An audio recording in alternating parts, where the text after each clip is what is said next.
God. Hallelujah. Baka nagsasaing pa. Amen. So magandang umaga po sa inyong lahat at tayo po'y dumako sa ating pong mensahe para sa umaga pong ito. At ang aking pong isasubmit na mensahe, napakasimple lang po na paalala patungkol sa kagalingan at kalusugan na kalooban ng Panginoon para po sa ating lahat. So I would like to entitle my message this morning, Wholeness, Health, and Healing. Wholeness, Health, and Healing, hallelujah, by the grace of God. At introduce po natin ang topic sa pamamagitan ng isang talata na mababasa po natin sa Mark chapter 5. If you have your Bible with you, diretso na po tayo. And I will be very careful with my time this morning. Hallelujah. Yan na naman si Pastor. Amen. Praise God. Mark chapter 5. At babasahin po natin magmula verse 27, hallelujah, hanggang 28. When she heard about Jesus, she came behind him in the crowd and touched his garment.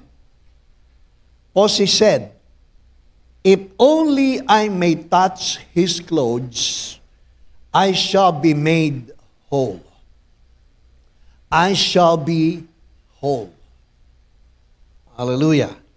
Immediately the fountain of her blood was dried up, and she felt in her body that she was healed of the affliction. Praise God. So yan po yung verse 27, 28, at saka po verse 29. At ipagpatuloy po natin, we skip some passage o some verses. Punta po tayo sa verse 34. And he said to her, "Daughter, your faith has made you whole. Daughter, your faith has made you whole. Go in peace and be healed of your affliction." Sa King James translation po, "Be whole of thy plague."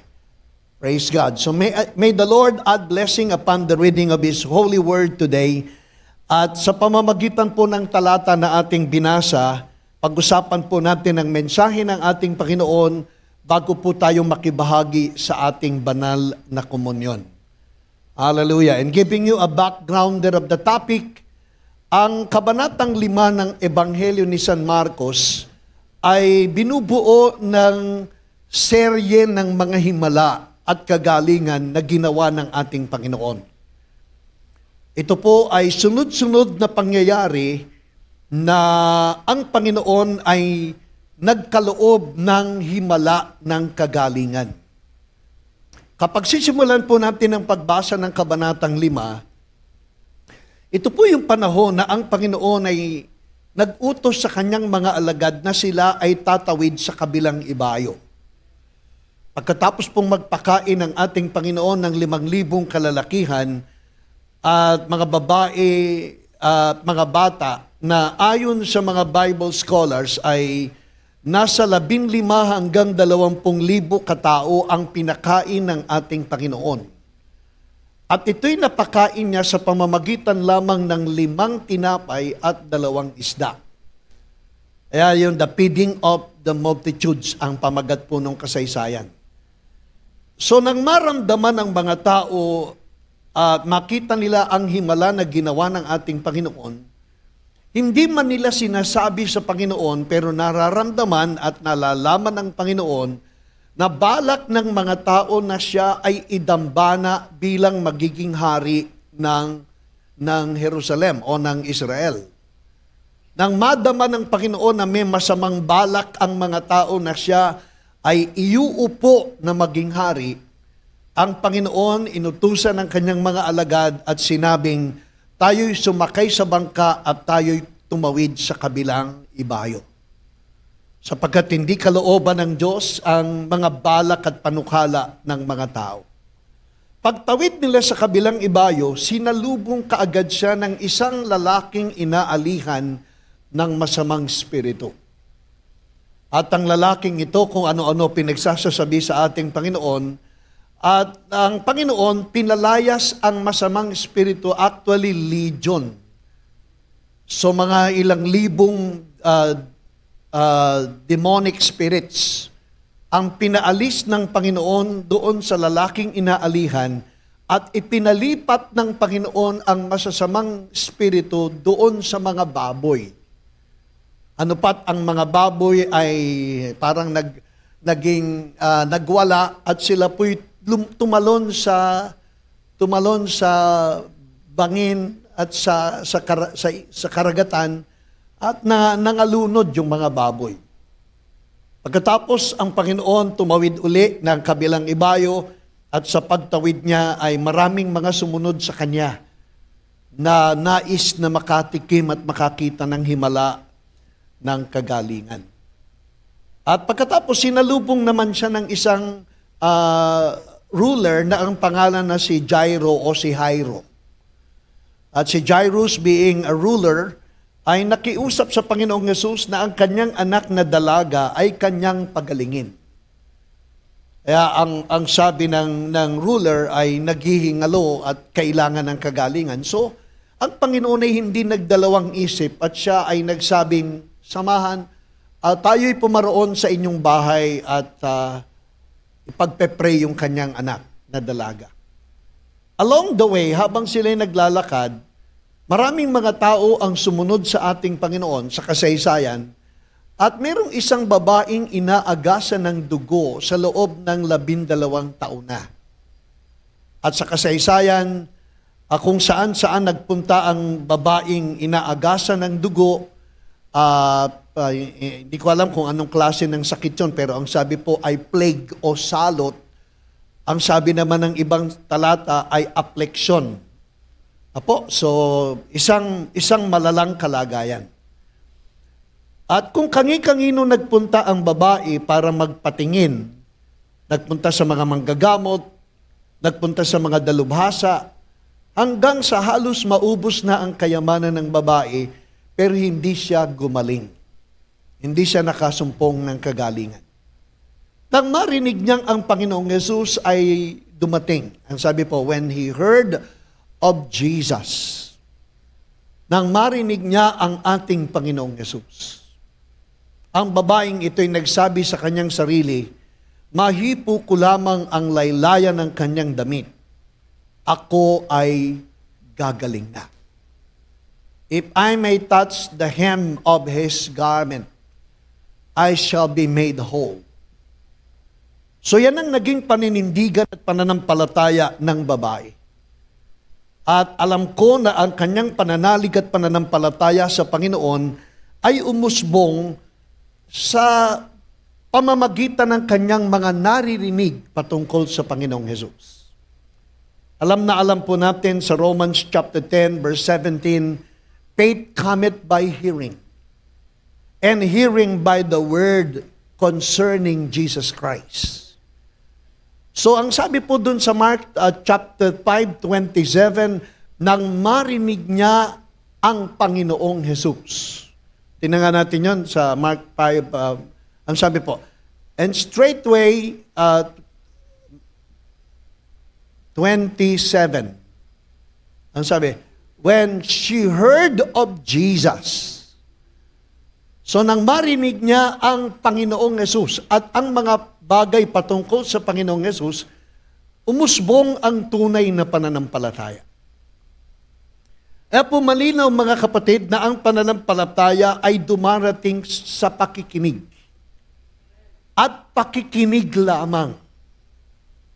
Mga bagay patungkol sa ating Panginoong Hesus. Kaya kung hindi mga bagay patungkol sa Panginoon ang ating mapapakinggan, hindi nagkakaroon ng tunay na pananampalataya. Kaya kung sa church ang maririnig mo, politika, ang maririnig mo sa church, mga programa, ang maririnig mo sa church ay yung acquisition ng mga properties, ang maririnig mo sa church ay puro na lamang kasalanan, puro na lamang kahinaan ng mga tao, puro na lamang kung ano-ano, at hindi mo maririnig ang mga mensaheng nagpapakilala sa Panginoong Yesus, hindi magkakaroon ng tunay na pananampalataya. sapagkat ang tunay na pananampalataya ay umuubusbong at dumarating kapag ang napapakinggan mo ay mga mensaheng nagpapakilala sa ating Panginoong Hesukristo. Amen po, hallelujah. If you will be hearing in the church, puro na lang sin consciousness, puro na lang mga weaknesses, mga shortcomings, mga failures, mga kahinaan, condemning message, that has nothing to do with Jesus, faith will never come. Hallelujah, genuine faith will never come. Ang sabi po sa Message Translation, hallelujah, kapag babasahin nyo sa The Message Translation ng Romans chapter 10 verse 17, walang saysay ang pakikinig kung ang mapapakinggan mo ay hindi patungkol sa Panginoong Hesus. Kaya pag nagpupunta po tayo sa church, maging panalangin ng ating puso na kapag ako'y nakarinig at dumalo sa gawain, makikilala ko pa ang ating Panginoon sa mas malalim, personal at totoong pamamaraan. Kaya ang church, kung meron siyang pangunahing layunin, ang layunin ng church ay ipakilala ang Panginoong Yesus kung gaano siya kabuti, kung gaano siya kadakila, kung gaano siya kabait, at kung gaano siya nag-alay ng kanyang buhay para sa ating lahat. Can I hear a good amen? Hallelujah. Praise God. Hallelujah. Tingnan nga natin sa Message Translation. I have with me a Message Translation. Ang sabi po sa Romans chapter 10 verse 17, rehearsal lang po ito at alam na po natin. Message Translation ng Romans chapter 10 verse 17. And I would like to emphasize one thing concerning the passage. Ang sabi po, hallelujah. Basa nyo ba? Praise God. Ang babasahin po natin yung dakong huli sa verse 17. Ang sabi po, the point is, before you trust, you have to listen. Bago ka magtiwala o manampalataya, mahalaga na ikaw ay makinig muna. Alam po ninyo yung faith at saka yung believe is just a response to a revelation. You can only have faith and you can only believe the moment you hear a revelation. Because faith and believing is just a response to a revelation. Kaya kung walang ipinapangaral, kung hindi si Jesus ang ipinapangaral, ang kanyang tinapos na gawa sa krus ng Kalbaryo, hindi tayo magkakaroon ng buhay at totoong pananampalataya sa Panginoon at sa kanyang tinapos na gawa. Sapagkat ang paniniwala at ang pananampalataya ay dumarating lamang kapag ikaw ay nakarinig at pagkatapos makarinig, ay makatanggap ka ng kapahayagan o revelation. Hallelujah. Sabihin nyo nga, faith and believing is just a response to a revelation. Amen po. Hallelujah. Kaya kapag kung ano-ano naririnig mo, yan ang paniniwalaan mo. Pero kung ang naririnig mo ay patungkol sa tinapos na gawa ng ating Panginoong Hesus, yan ang pagbabasihan mo ng iyong paniniwala at paninindigan para sa Kanya. Amen and amen. Ang sabi po, before you trust, you have to listen. But unless Christ's word is preached, there is nothing to listen to. So maliban si Jesus ang ipangaral, ang Kanyang tinapos na gawa, at mga bagay patungkol sa ating Panginoon, hindi tayo magkakaroon ng tunay at dalisay na pananampalataya. Kaya pag pumunta pa po tayo sa church, hallelujah, ipag-pray natin na makilala ko pa ang ating Panginoon as He is revealed in the church. Amen, hallelujah. So ang purpose po ng Life Giver Church is to reveal the loveliness of Jesus. The purpose of the Life Giver Church is to reveal the finished work of Jesus. To reveal unto us that our God is a good God. to reveal unto us that our Savior is Jesus. Our healer is Jesus. And by the direction and the anointing of the Holy Spirit, we can come to an understanding of who Jesus really is to us all in Jesus' name. Amen po. Kaya nang marinig ng babae ang Panginoong Hesus, hallelujah, siya ay nagsabi sa kanyang sarili, sapagkat umusbong na po yung kanyang pananampalataya sa Panginoon, ang sabi niya, mahipo ko lamang ang kanyang laylayan, ako ay gagaling na.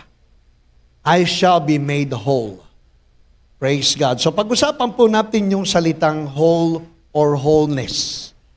Whole or wholeness. I hope I introduced the topic in a way na mahalaga po yung ating maunawaan. Sabi po, the word for whole or wholeness is the Greek word sozo. S-O-Z-O. So yan po yung whole. Hallelujah. O well. Sa ibang translation, well. Sa ibang translation po, whole. Sa ibang translation po ay wholeness. At ang ibig sabihin po ng whole o wholeness from the Greek original manuscript ay sozo. Na ano po ang ibig sabihin ng sozo? Diyan po nanggaling yung salitang salvation. Salvation, hallelujah, is the translation of the word sozo or sozo is the translation of the word salvation. Salvation po, soteria, saved is sozo. Sozo means heal, preserve, save, do well, and be made whole. So yan po ang ibig sabihin ng sozo. You shall be made whole, you shall be made well.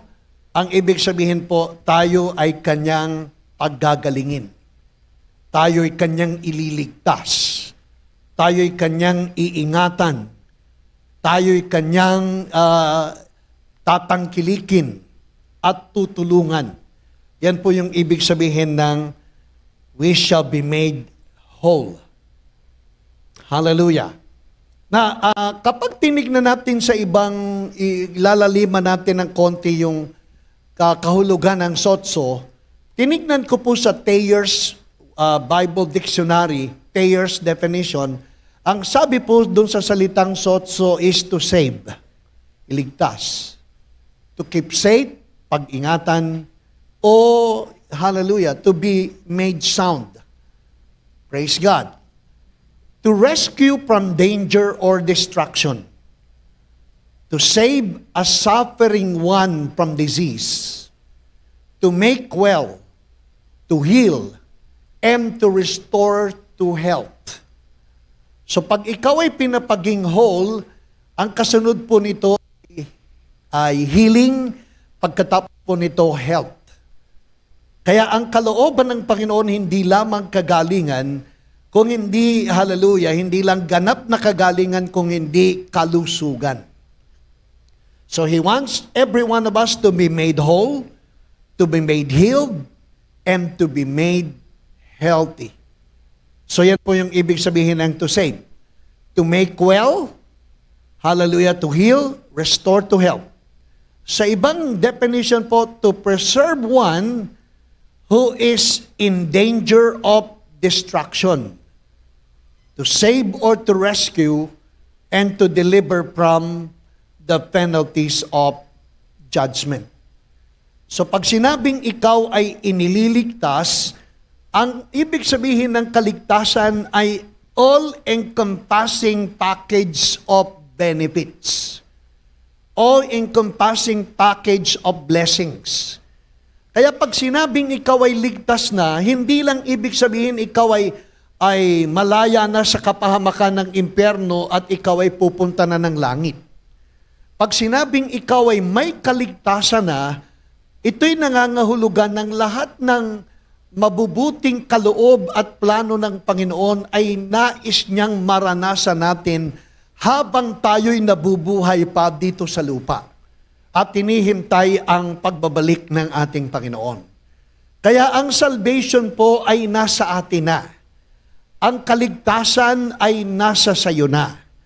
Hindi mo kailangang mamatay at mapunta ng langit para ikaw ay masave o maranasan ng salvation. Ngayon pa lang ikaw ay meron ng salvation, ngayon pa lang ikaw ay saved na. In Jesus' name. Amen? Sabihin mo nga sa iyong katabi, ngayon pa lamang, meron ka ng salvation. Ngayon pa lamang, may katiyakan ka na ng kaligtasan. Ngayon pa lang, you do not have to die in order to receive or to obtain salvation. Even so now, we are already saved. Even so now, we have salvation already. At kapag salvation, being saved, hallelujah, nandyan ang lahat. Kagalingan, pag-iingat, pagtangkilik, pag-aalaga, kalusugan, kasaganaan, pagliligtas sa kapahamakan, nasa sa atin ng lahat ang mga inihandang mabuting pagpapala nang ikaw ay makatikim at bigyan ng kaligtasan o salvation. Amen? Sabi nga ni Tatay Carlos, pinag-usapan namin kahapon, it's a complete package. It's a complete package. Akala lang kasi natin, pag tayo na born again, naligtas, tinanggap si Jesus bilang Panginoon at tagapagligtas, hindi na tayo mapupunta ng impyerno. Pupunta na tayo ng langit. Hallelujah. Pero hindi ka naniniwala sa ibang nakapaloob na biyaya? Hindi po ganoon. Ang salitang salvation, yan po yung included sa salitang sotso or salvation. And He wants every one of us to be made whole or to be made well. Amen. Can you believe me, hallelujah, in saying that we are completely blessed in the name of Jesus? Jesus comes to minister to us completely.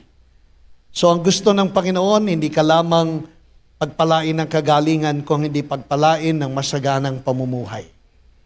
Hindi ka lamang mamuhay na masagana, mabuhay na malusog at may kasiglahan, kundi mamuhay ng may katagumpayan. He comes to minister to each and every one of us completely. Amen. Now, ano po yung kakumpletuhan ng ating pagkatao? Ano ba ang bumubuo ng ating pagkatao?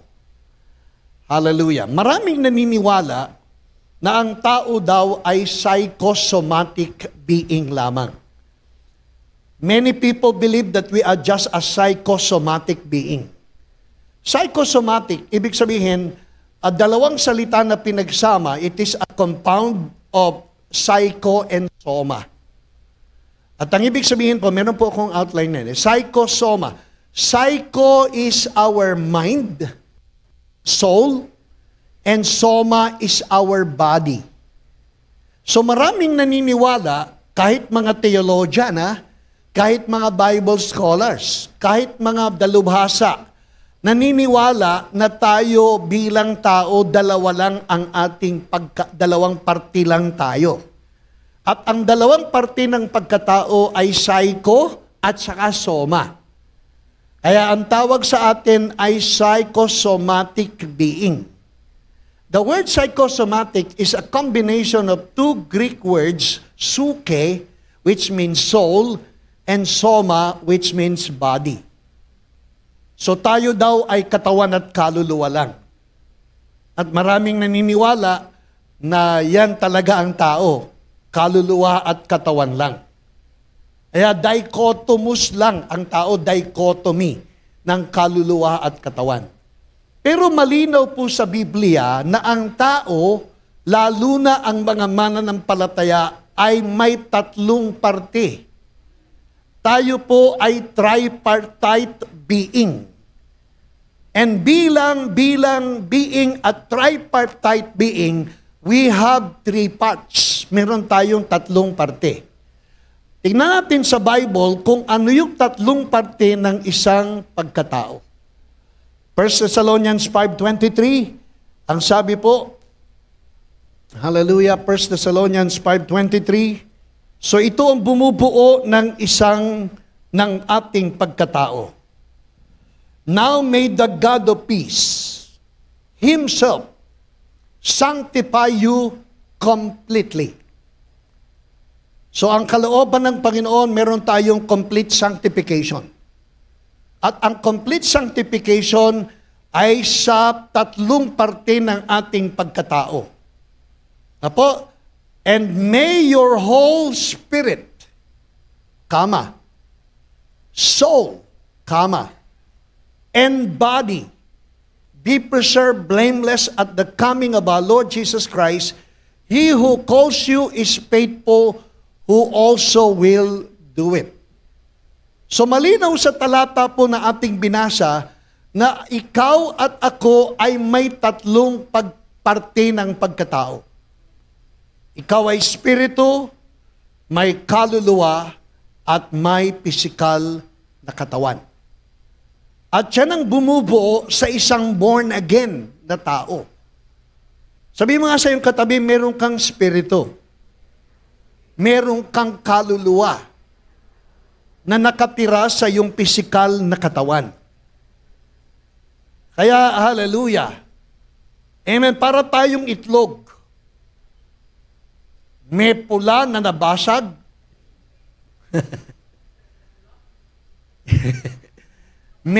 Di ba yung itlog, tatlo ang component? Yung egg white, yung egg yolk, at saka yung shell. Yan ang bumubuo ng itlog.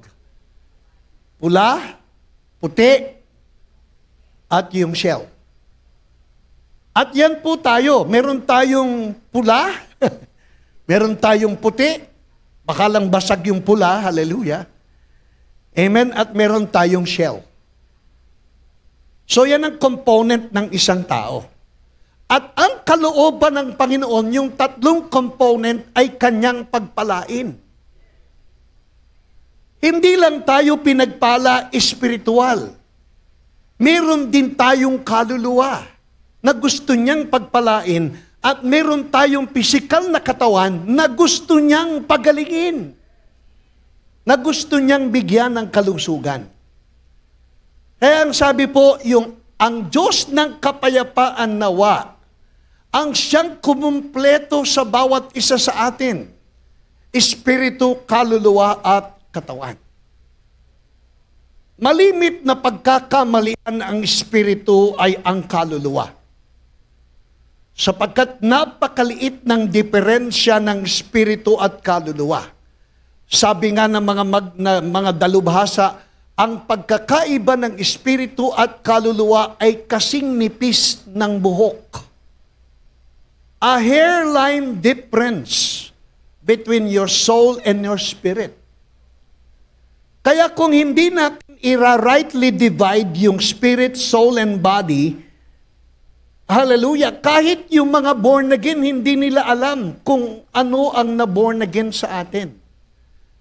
I-rehearse ko lang po kayo, Hallelujah. Ang espiritu natin, yan po yung na-born again. Yan po yung dating patay at hiwalay sa pamamagitan dahil sa ating mga kasalanan at pagsalansang, ang ating espiritu ay dating patay. At ang patay na espiritu, ibig sabihin, espiritong hiwalay sa Panginoong Diyos. At tayo hiwalay sa Diyos dahil tayo po ay likas na ipinanganak na makasalanan. At dahil sa ating pagiging makasalanan, ang ating espiritu ay patay, hiwalay. Matatagpuan po natin yan sa aklat ng Efeso, Kabanatang 2. Ang sabi po doon sa verse 1 and verse 2, we were once dead, but were made alive. By grace we have been saved through faith. So yan po, so yan yung ating espiritu. Na makipag-isa tayo sa Panginoong Yesus, ginawa natin siyang Panginoon at sariling tagapagligtas, yung ating espiritu ay pinapaging buhay. Ano po, we are quickened. Ang sabi po, quickened. We have passed from death to life, and our spirit was quickened. Kumbaga, nabuhay na magmuli, was made alive. Amen. So yun yung espiritu natin. At yung espiritu natin na born again, pasensya na kayo, kailangan kong gawin po ito. Kailangan natin gawin ito. Yung espiritong nakipag-isa sa Panginoong Hesus bilang Panginoon na tagapagligtas, nang mag-decide tayo na tanggapin siya bilang Panginoon na tagapagligtas, yung espiritu natin na dating patay, inalis po yun. Nawala na po yun. Pinalitan ng bago. At ang ipinalit na espiritu sa iyo na bago ay walang kahapon, walang kasaysayan, walang kahapon. Kasi yung espiritong ibinigay sa iyo ng maborn again ka ay isang brand new na espiritu. Hindi inayos, hindi ni-repair, hindi in-overhaul. Yung na-born again mong espiritu na ngayon ay mayroon ka, ay isang bagong espiritu. Sabi sa Ezekiel 36:26, bibigyan kita ng bagong espiritu at bagong puso. At nang sabihin niyang bago, yung bago na ginamit po dito ay walang kahapon, hindi inayos kung hindi brand new.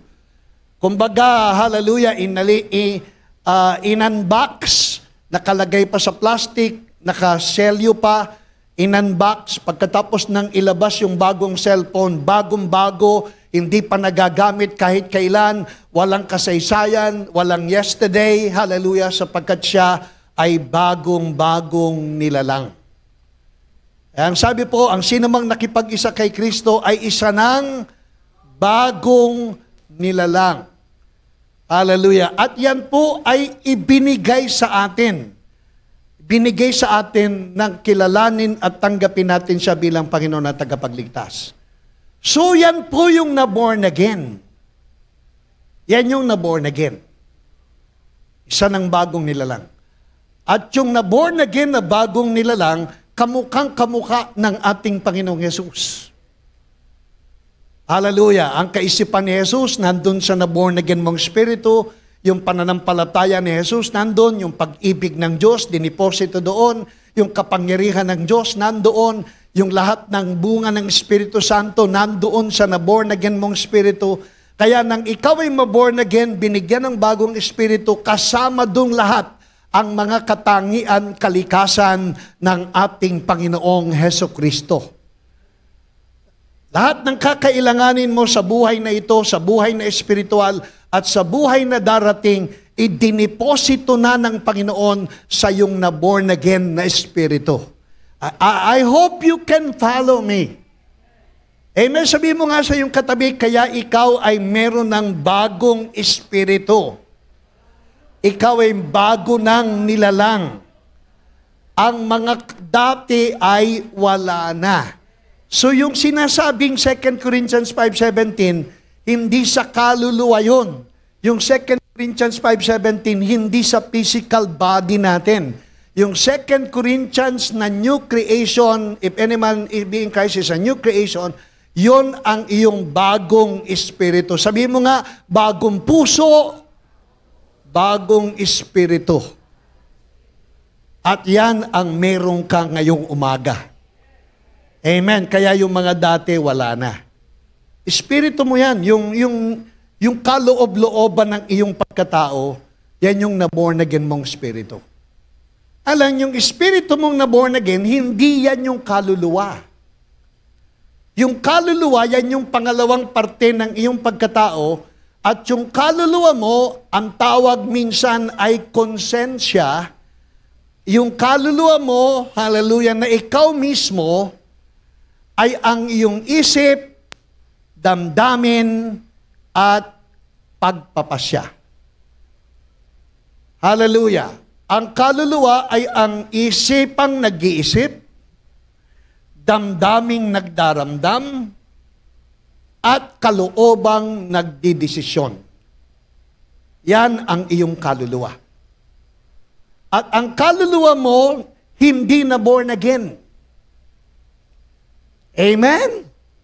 Kaya matagal ka nang born again, ganyan ka pa rin mag-isip. Matagal ka ng born again, ganyan ka pa rin magselos. Ganyan ka pa rin mainggit. Ganyan ka pa rin magdamdam. Ganyan pa rin kapait ang iyong kalooban, ang iyong feeling. Amen? Matagal ka ng born again, pero mga mali pa rin ang iyong pagpapasya, ang iyong mga choices. Kasi hindi na born again ang iyong kaluluwa. Kaya mahalaga ang kaluluwa para mabago, isip, damdamin at kalooban, nag-aaral tayo ng Word of God. Sapagkat ang Word of God lang ang makapagpapagaling at makapagliligtas ng ating kaluluwa. Ang salita lang ng Diyos. Kaya kung hinahamak ninyo yung pagdalo sa gawain at sinasabi ninyong parang ritual at religious obligation lang ang pagsisimba at hindi natin siniseryoso ang pakikinig at ang pagsasagawa ng kanyang mga salita, magiging makupad ang ating pagbabago. Kaya ang tagal na nating born again, ganyan pa rin tayo, sapagkat walang diferensya sa ating na born again na spirito. Ang problema ng mga born again ay ang kanyang kaluluwa, isip, damdamin at kalooban. Ang pinaka-main na problema po ng mga born again ay unrenewed mind. That is the problem of a born again children of God. Kahit matagal nang na-born again yung kanyang spirito, pinapaging bago ng nilalang, hallelujah, may kaisipan ni Kristo, may pag-ibig ng Diyos, may pananampalataya, nakatanim nakadeposito ang lahat ng siyam na bunga ng Espiritu Santo, katangian at kalikasan ng ating Ama. Hallelujah, hindi pa rin makikita yung pagbabago because we can only be transformed by the renewing of the mind. Romans chapter 12 verse 2, mababago lang tayo hanggang sa makita sa ating panglabas na pagkatao kapag nababago na ang takbo ng ating pag-iisip, sapagkat ang pag-iisip ang nagiging basihan ng damdamin at ang damdaming nanggaling sa pag-iisip ang nag-iimpluwensya ng ating mga pagpapasya. So before you can have your emotion, it will always be in the mind first. Then your mind will go down to your feelings and emotions. Then your emotions will determine your dispositions. Amen? Hallelujah. Kaya nga sinasabi ko kapag kinukwento lang natin, kapag nahuli ka ng asawa mo at talagang nahuli ka, tapos ikaw ay bumabawi, inaharana mo siya, binibigyan mo ng cake, binibigyan mo ng chocolate, binibigyan mo ng bulaklak. Bakit kung ano-ano na ginagawa mo sa asawa mong paglalambing, panunuyo, hindi pa rin nagbabago yung damdamin ng asawa mo sa'yo. Hindi magbabago ng damdamin hanggang hindi nagbabago ang pag-iisip. Kaya kung gusto mong suyuin ng iyong asawa, ipag-pray mo na mabago ang kanyang kaisipan, sapagkat pag nabago na ang kanyang isip, mababago na rin ang kanyang damdamin, at pagka nabago ang damdamin, mababago na rin ang kanyang disposisyon. Kaluluwa po yan. Sabihin nyo nga, sa kaluluwa pala yan. Sa kaluluwa po. At tingnan nyo po ito ang espiritu, una, susunod, kaluluwa, tapos katawan. Amen? Praise God. Pwede po maanyayahan itong tatlong pastor natin? Hallelujah. Pwede maanyayahan yung tatlong pastor natin? Praise God.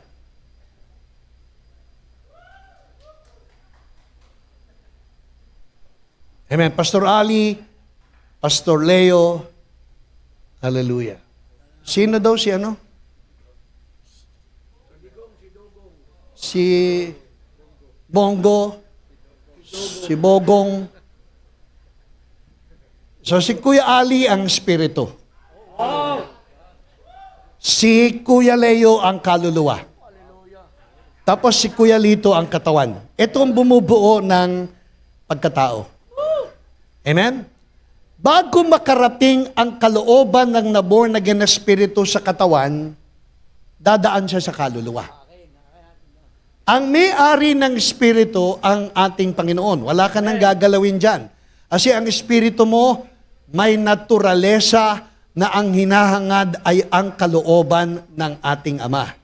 Kapag na-born again ka, ang espiritu mo, ang hangad niyan maging lugod-lugod at ang hangad niyan masunod ang kalooban ng Ama. Ang espiritu natin.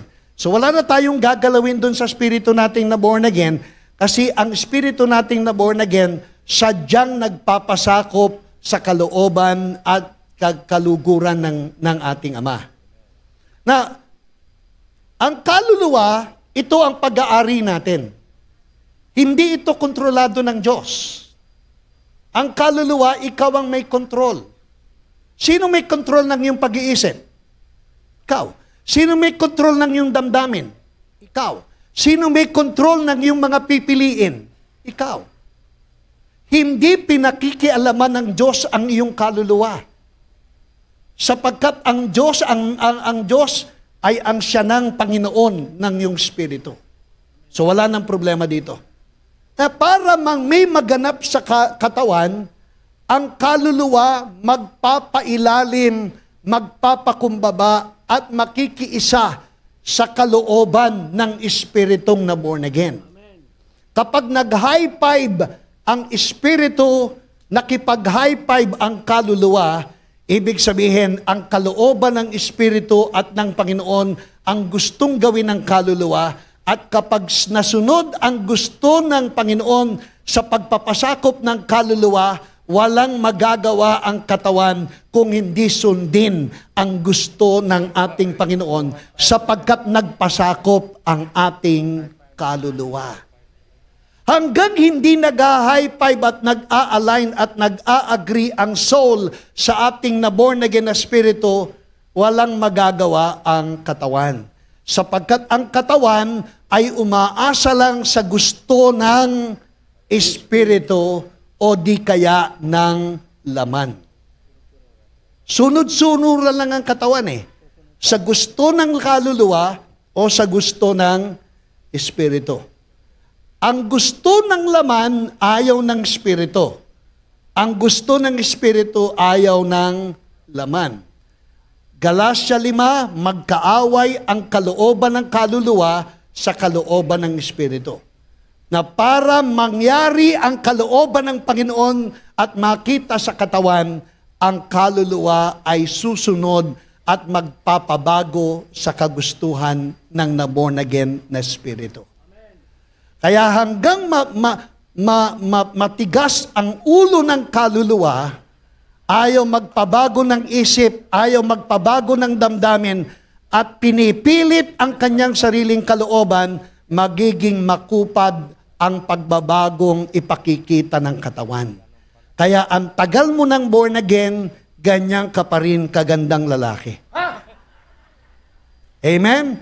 So paano may makikitang pagbabago dito? Kapag may pagbabago ng kaluluwa. Sapagkat sa kaluluwa nagaganap ang transformation. Sa spirito nagaganap ang revelation, sa kaluluwa magaganap ang transformation, at sa katawan magaganap ang manifestation. So revelation muna, transformation susunod, pagbabago, then manifestation, makikita mo na. Hallelujah. Kaya sasabihin sa iyo, alam mo, nakikita ko sa iyo, nagbabago ka na. Dati may initin ang ulo mo, ngayon malambing ka na. Bakit po? Kasi meron ng revelation, hallelujah, yung revelation naging transformation, yung transformation naging manifestation. Amen, hallelujah. Ito po, yung spirito nating na born again, wala na pong problema doon. Ang gusto ng Panginoon, espiritu, kaluluwa at katawan, completely sanctified. Completely be made whole. Ayaw niya lang na ma-born again ka. Gusto niya mabago ang kaluluwa mo. At pag nabago ang kaluluwa mo dahil nakikiisa na sa espiritu, makikita na ang pagbabago sa physical mong pagkatao. Sabihin nyo nga, revelation in the spirit, transformation in the soul, and manifestation in our physical body. Amen. Palakpakan po natin ang tatlong, hallelujah, tatlong haring gwapo. Amen. So malinaw po. Ito, tatanungin yung sagot ninyo. Bakit nga ang tagal-tagal mo nang born again, ganyan ka pa rin? Alam po kung bakit? Ang problema nasa kaluluwa. Ang kaluluwa ay ang nag-iisip, ang kaluluwa ay ang nagdaramdam, ang kaluluwa ang nagpapasya. Ang pisikal na katawan, parang guantes lang yan. Kapag walang kamay, hindi gagalaw. Sapagkat ang guantes umaasa lang sa pagkilos at paggalaw ng kamay. Ang kaluluwa, ang ating kamay ay ang katumbas ng espiritu at kaluluwa. Kaya kapag nakikita mo sa panlabas na anyo, ang nagmamanifest hindi yung larawan ni Kristo, ibig sabihin, nagpiprevail ang kaluluwa, hindi ang espiritong na born again. Amen? Hallelujah. Makikita nyo yan, unti-unti. Kaya, hallelujah, yung physical healing, alam po ninyo yung physical healing, automatic po yun eh. Kapag may healing in the spirit and in the soul, nagkakaroon po ng physical healing. So God usually works from the inside out. So may ginagawa muna ang Diyos sa loob bago mo makita sa labas. Ang tao baliktad. Pipiliting may gawin muna sa labas, tapos pipiliting papasukin sa loob. Samantalang ang Diyos, kikilos muna sa loob, espiritu, kaluluwa, para mag-manifest sa pisikal na katawan. So our healing usually comes, our sickness and our healing often takes place from the inside before it can come out from our physical body. Can I hear a good amen? So pag gumaling ang iyong isip, damdamin, kalooban, hallelujah, makaka-apekto yan sa iyong panglabas at physical na katawan. I hope you will agree with me sa mga isi-share ko po sa inyo, hallelujah, sa mga susunod na sandali. Sa The Passion Translation, ang sabi po, may the God of peace and the harmony set you apart, making you completely holy, and may your entire being, spirit, soul, and body, be kept completely flawless in the appearing of our Lord Jesus Christ, the Anointed One. The one who calls you by name is trustworthy and will thoroughly complete His work in you. Hallelujah. Kaya mga kapatid, God usually works from the inside out. Both sickness and even our health often takes place from the inside spirit, soul, and body. Hallelujah. Parang may narinig ako nagtatanong. Hallelujah. Kung meron tayong espiritu, kaluluwa at katawan, ano naman ang lugar ng puso? Nasaan ang puso? Amen. Hallelujah. Nasaan ang puso? Praise God. Meron pong nagpakamatay, sinaksak niya yung kanyang sarili. Nabuhay. Ang plano pala niya, saksakin niya yung kanyang puso para diretso nang mamatay. Nabuhay. Namdalhin sa ospital, hallelujah, nabuhay. Alam niyo kung bakit? Hindi pala niya alam kung nasaan ang kanyang puso. Ang balak niya, saksakin ang kanyang puso. Hallelujah, hindi niya pala alam kung nasaan ang kanyang puso. Tanong, nasaan ang inyong puso? Ha? Amen? Meron naman tayong kapatid, hallelujah, mahal na mahal niya yung kanyang nililigawan. Sa sobrang pag-ibig dun sa ating kapatid na kanyang nililigawan, na-busted. Naglaslas ng pulso. Nabuhay. Hindi pala niya alam kung nasaan ang kanyang pulso. Hallelujah. Amen. Hindi niya pala alam kung nasaan ang kanyang pulso. nabuhay, naging mag-asawa din sila. Amen. Kaya lang, naghiwalay na din yata. Praise God. So, salamat sa Panginoon. Nagmarites pa, no? Alam po ninyo sa Bible, napakaraming beses, daan-daang ulit binanggit ang salitang puso. Amen?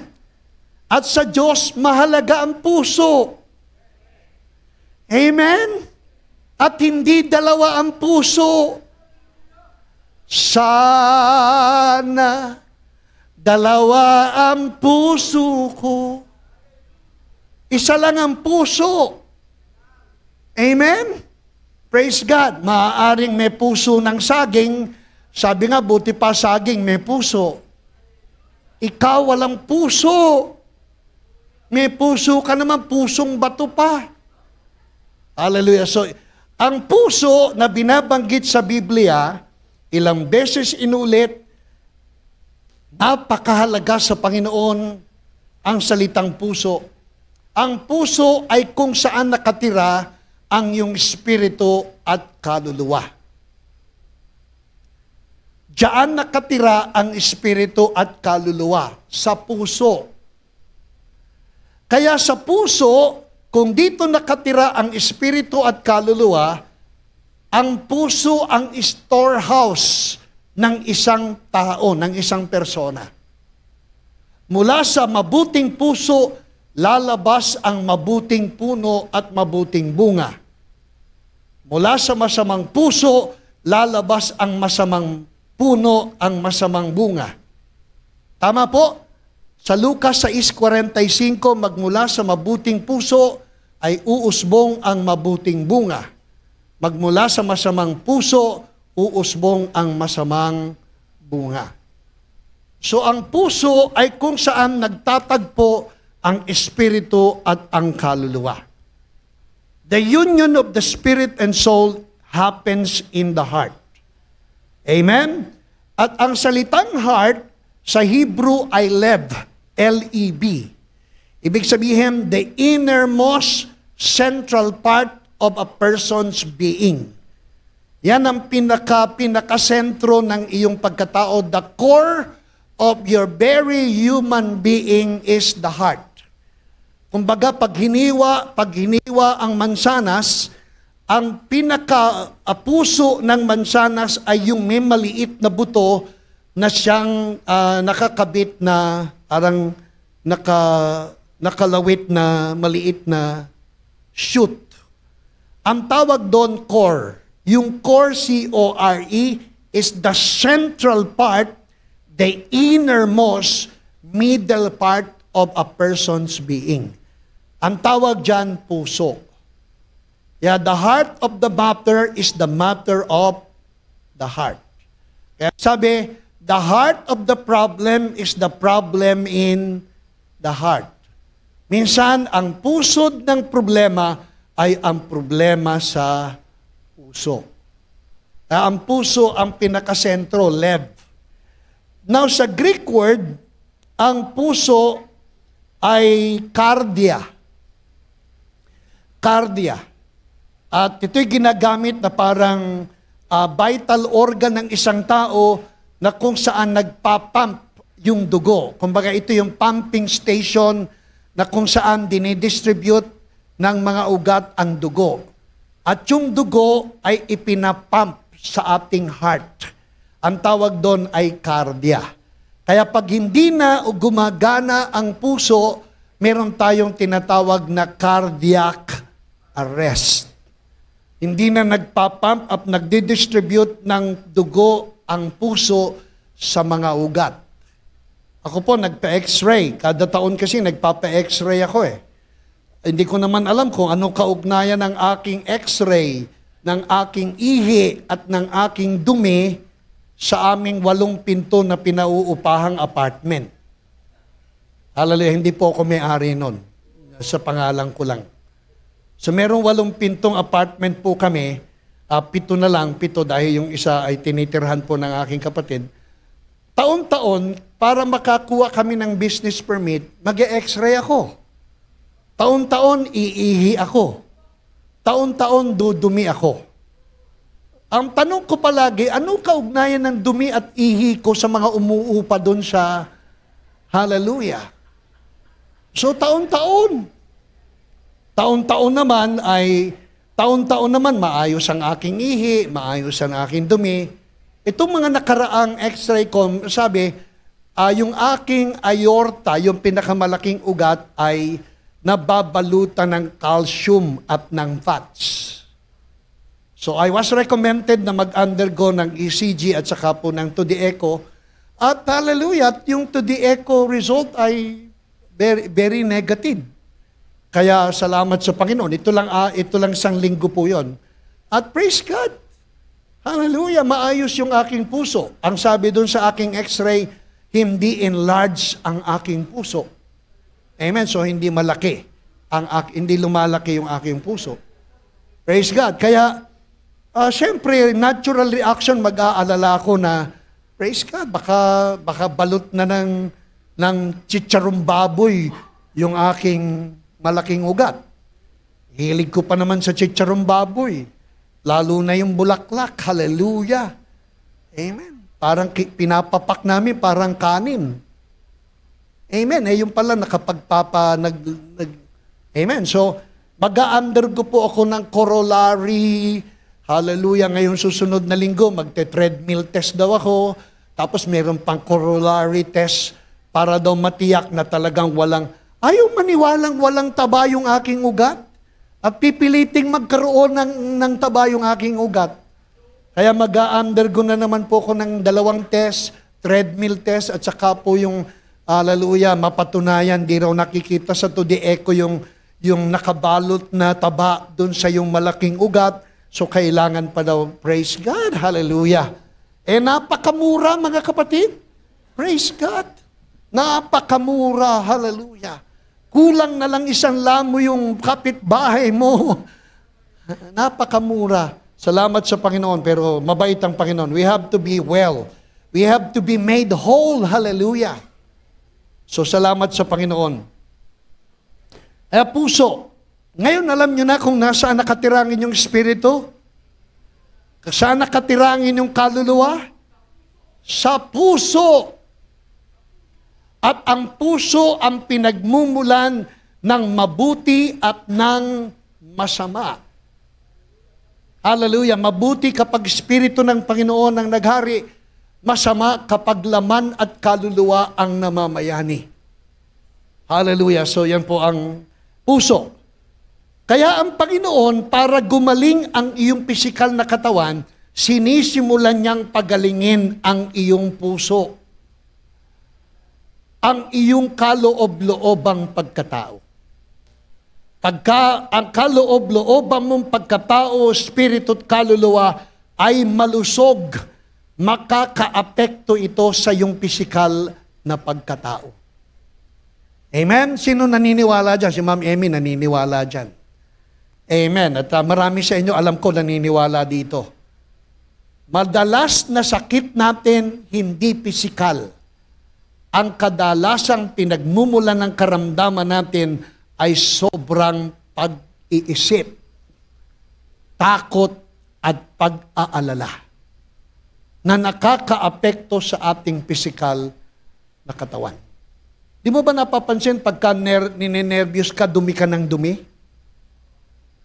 Tama. Amen. Kanina, ninenervyos ako, dumi ko ng dumi. Amen. Amen. Yung bang, kapag may stress, nakaka-apekto sa physical mong pagkatao. Are you still with me? Amen. I am not even scratching my outline. Kaya ang sabi po sa Bible, tingnan po natin sa Bible. Sabi nga po, our heart is an important aspect for our healing and wholeness. Our heart is an important aspect of our wholeness and our healing. Ano po yung heart? Spirito at kaluluwa. Sabi nila, ang puso natin ay nasa tiyan. Andito po, yung spirito, yung puso in the Bible, Hindi yung kardya, hindi yung puso na nagpapump. Ang puso sa Bible ay yung innermost being. Di ba sabi? If you are thirsty, you come unto me. And out of your belly will flow, out of your what? Belly. Will flow rivers of living water. So ito yung innermost being natin. Kaya pag malaki tiyan mo, malaki yung innermost being mo. Hindi po totoo yan. Pag malaki tiyan mo, baka may diferensya ka. Amen. Pero ito po ang pinananahanan. Dito dumadaloy at bumubukal ang espiritu ng buhay. Amen. Basahin po natin Kawikaan 4:20 hanggang 23. Hallelujah. Anyone who is thirsty, come unto me, and I will give you the Holy Spirit, and out of your belly will flow rivers of living water. Kanina habang minemeditate ko yan, naalala ko na kapag ikaw ay nauuhaw, lumapit ka sa Panginoon, kanya kang paiinumin. At kapag ikaw ay nakainom na sa piling ng Panginoon, magmumula sa iyo dadaloy ang bukal ng masaganang tubig ng buhay. Alam nyo, dalawang, kanina habang nagme-meditate ako, may dalawang tungkulin tayo eh. Pag ikaw ay nauuhaw, hanapin mo ang Panginoon. Paiinumin ka niya ng tubig, at ang tubig na paiinom niya sa iyo ay tubig ng buhay. Pagkatapos mong lumapit sa Panginoon at matikman ng tubig na iniaalok niya, magmula sa iyo dadaloy ang tubig. Hallelujah. From out of you will flow rivers of living water. Ano pang ibig sabihin? May dalawang tungkulin tayo. Lalapit tayo sa Panginoon para tumanggap, at pagka tumanggap ka na, mula sa iyo dadaloy ang tubig ng buhay para sa iba. Kaya ang buhay mo hindi lang para sa iyo. Ang buhay mo ay para sa iba. Ang pag-inom ay para sa atin, ang pagdaloy ng masaganang tubig ay para sa ating kapwa. Amen po? Parang hindi parte ng mensahe. My son, give attention to my words, incline your ear to my sayings. Tignan nyo kung gaano kahalaga ang salita ng Panginoon. Ha? Give attention to my words. Sasabihin nila Ma'am Emmy sa mga estudyante, attention! At yung mga bata, talagang attention. Complete, makikinig ang isip, damdamin, kaluluwa at katawan. Talagang nakikinig sila. Sabi, attention! Give attention to my words. Incline your ear to my sayings. Let them not depart from your eyes. Keep them in the midst of your heart. Hallelujah. So ganito kahalaga ang puso. For they are life unto those who find them, and help to all their flesh. Tignan niyo po yung interconnection ng makikinig ka ng salita, ikikiling mo yung pandinig, hindi mo aalisin ang mga salita, hallelujah, sa iyong mga mata, lagi mong ilalagay sa gitna ng iyong puso, sapagkat ito ay kagalingan para sa nakasusumpong nito sa kanilang katawan. So what is the connection of the word to our healing, wholeness, and health?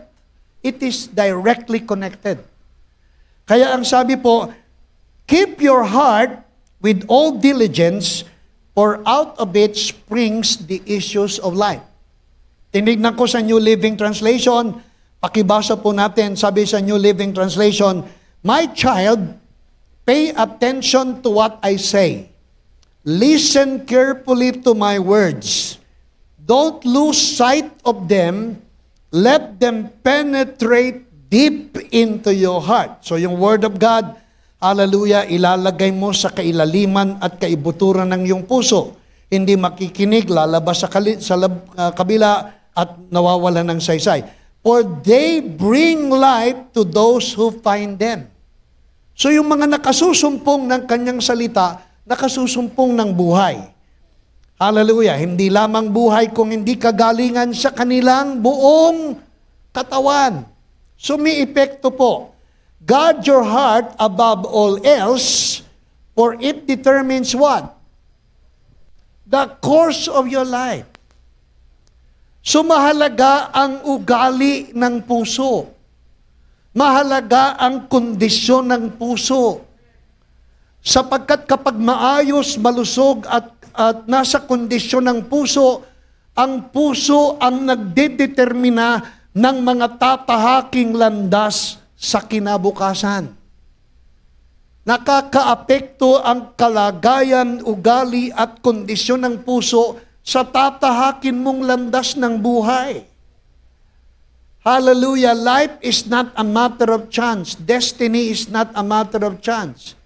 It is your choice. And it comes from the condition of the heart. Kaya kapag maayos ang kalagayan ng puso, maayos ang kaluluwa, maayos ang espiritu, siguradong magiging maayos ang tatahakin ng iyong mga pagpapasya. Kahit sa larangan ng pagkakaloob, kahit sa larangan ng pagtulong sa kapwa, kahit sa larangan ng pakikipagkapwa-tao, mahalaga ang kondisyon ng puso. Kahit sa larangan ng paglilingkod sa Panginoon, mahalaga ang kondisyon ng puso. Sa pakikipagkapwa-tao, mahalaga ang kalagayan ng puso. Malimit kapag may problema sa pakikipagkapwa, may problema sa kondisyon ng puso. Kapag may problema ka sa larangan ng pagtatites at pag-o-offering, may problema ka sa kalagayan ng puso. Amen? Kapag may problema ka sa paglilingkod sa Panginoon, may problema ka sa kalagayan ng iyong puso. Maging tapat at maging totoo sa ibang tao, kalagayan ng puso. Amen? Hallelujah! Kaya ang tagubilin ni Haring Solomon, bantayan ninyo't alagaang mabuti ang inyong puso sapagkat sa puso nagmumula ang destiny, ang charting, ang course ng ating buhay. So once the condition of the heart is okay, hallelujah, it will affect your physical well-being. Can I hear a good amen? Kaya yung mga ayaw yung laging nagtatanong, magbibigay ba ako? Laging nagko-question sa giving, nagko-question sa tithes at offering. Kung sino pa yung mareklamo, yung hindi nagta-tithes. Kung sino pa yung kuripot. Alam niyo ang problema dyan? Ang problema dyan wala sa aral. Ang problema dyan nasa kondisyon ng puso. Amen? Kapag ang kondisyon ng puso mo mapagpasalamat at lagi mong kinikilalang wala ka kung hindi sa kagandahang loob ng Panginoon, maniwala ka, kulang pa yung tithes at offering para ibigay mo sa Panginoon. Amen? Parang offering time na. Bakit maraming tanong ng tanong sa pagbibigay? Binubulsa ni pastor. Alam nyo, sa mga taong dalisay ang puso, lahat ng bagay ay nagiging dalisay. Kapag dalisay kong ibinigay, edi salamat sa Panginoon. Kung sa laulain ng aking binigay, wala na akong problema doon. Basta akong nagbigay dalisay ang aking puso. Sabi nga ni Apostol Pablo, sa taong dalisay, ang lahat ay dalisay. Sa taong mapag-alinlangan, ang lahat ay mapag-alinlangan. Can I hear a good amen? No questions asked. If you're to the pure, everything is pure. Amen. Halimbawa, nagbigay ka, dalisay ang puso mo, sinalaula, bahala na siya. Basta ako pagpapalain, ako dalisay kong ibinigay ang aking biyaya. Amen. Dalisay kang tumulong, sinalaula, bahala na sila. Amen. Mahal niyo pa ba ako? Amen. Amen. Praise God. So, yan po yung puso. Kaya, paalala ko lang po, alagaan natin ang ating puso. Alagaan natin ang ating puso. Yung ugali ng puso. Ay nagsasabing, hallelujah, kapag ikaw ay nagtanim ng konti, aani ka ng konti, ang nagbibigay ng marami, aani ng marami, wala sa sukat ng marami konti. Ang pinag-uusapan dyan ay kondisyon ng puso. Praise God. Amen. Kaya yun yung puso. Tingnan natin kung ano ibig sabihin ng puso. Cardia. Thayer's definition po. Number 1, cardia. Ibig sabihin ng cardia, the organ in the animal body which is the center of the circulation of the blood. Hence was regarded as the seat of physical life. Number 2, cardia denotes the center of all physical and spiritual life. This is the center of the physical and spiritual life. Number 3, cardia is the soul or mind, as it is the fountain and seat of the thoughts, passions, desires, appetites, affections, purposes, endeavors, and will. So, ang puso ay ang pinananahanan ng ating espiritong na born again at ng ating kaluluwa na hindi na born again. So, ang kaluluwa, ulitin ko po, ang kaluluwa ay ang nagdidesisyon, nagdaramdam, at nag-iisip. Sabi po, the heart of the matter is the matter of the heart. The heart of the problem is the problem in the heart. Everything flows from the heart. In your heart, you choose whether you will live from your flesh or you will live from the Spirit of God. So mula sa puso, magmimili ka at magpapasya kung ikaw ay mamumuhay at lalakad sa patnubay ng Espiritu o ikaw ay lalakad, hallelujah, sa pagnanasa ng iyong laman. The heart is our storehouse that influences and determines the way we live our lives today. So ang puso ay ang imbakan ng mga impluensya, mga disposisyon at kalooban na kung saan nakaatang at nakasalalay ang ating tinatahak na buhay. Now, may mga medical facts po ako dito. Sa Luke chapter 6:45, a good man out of the good treasure of his heart brings forth good, and an evil man out of the evil treasure of his heart brings forth evil. For out of the abundance of the heart, his mouth speaks. Medical facts. Hallelujah. Mahaba pa naman yung panahon natin. Are you still with me? Amen? Hallelujah. Huwag po kayong matutulog. Huwag po kayong matutulog. Amen? Pero kung gusto nyong matulog, go ahead. Amen. Basta gigising lang kayo bago tayo mag-dismiss. Amen. Medical facts. Tingnan po natin. Psychosomatic illness is saying that the state of our minds, the state po yan, the state of our mind is affecting the health of our body. Medical facts po ito at mga research po at nakatulong. Ano po ang medical facts? Psychosomatic illness. Ibig sabihin ng psychosomatic illness, illness sa isip, damdamin at kalooban, at illness ng katawan. Hallelujah. Ang sabi po, the state of our mind is affecting the health of our body. Sino po naniniwala yung kondisyon ng iyong kiisip, damdamin at kalooban ay nakakaapekto sa iyong physical na katawan? Amen? Amen. Sabihin mo nga sa iyong katabi, amen ako doon, amen ako doon. Sabi po, if we can change the state of the mind, if we can change the state of the mind, what's going on with our thought life, it can have an impact upon our physical health. So yung estado ng ating kaisipan, kung ano yung ating iniisip, ay makakaapekto sa ating physical na kalusugan. People who experience sustained negative emotions may experience physical problem.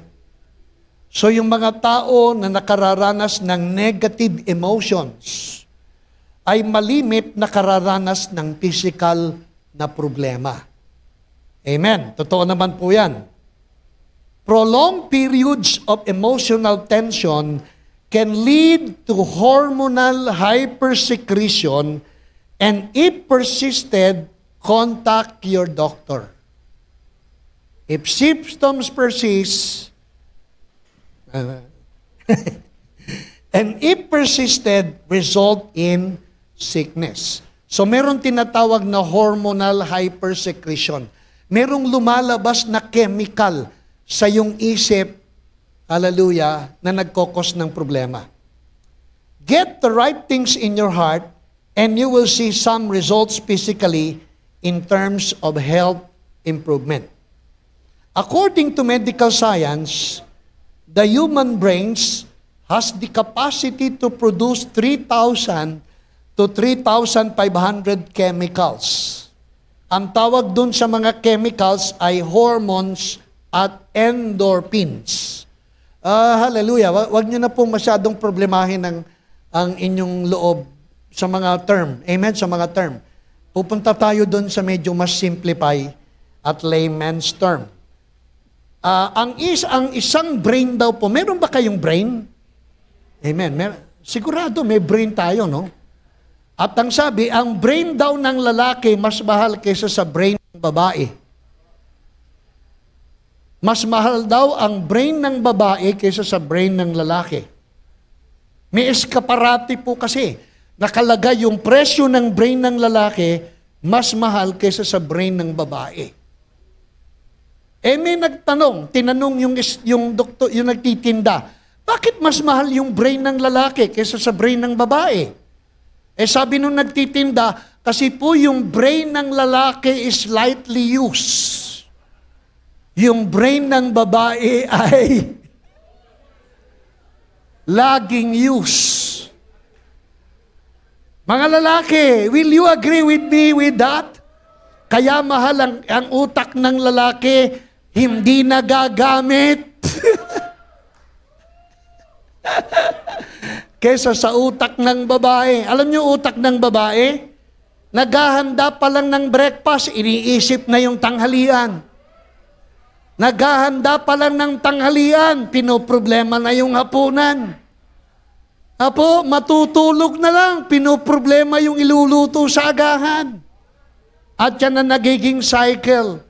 At hindi lang basta iniisip ang pagluluto, iniisip kung ano yung ipalalamon sa mga anak niya, sa pamilya niya. Amen? Tapos, pagod na sa pag-iisip si nanay ng ating kakainin, pag tiniknan ng mga anak, ano ba naman to? Walang kakwenta-kwenta.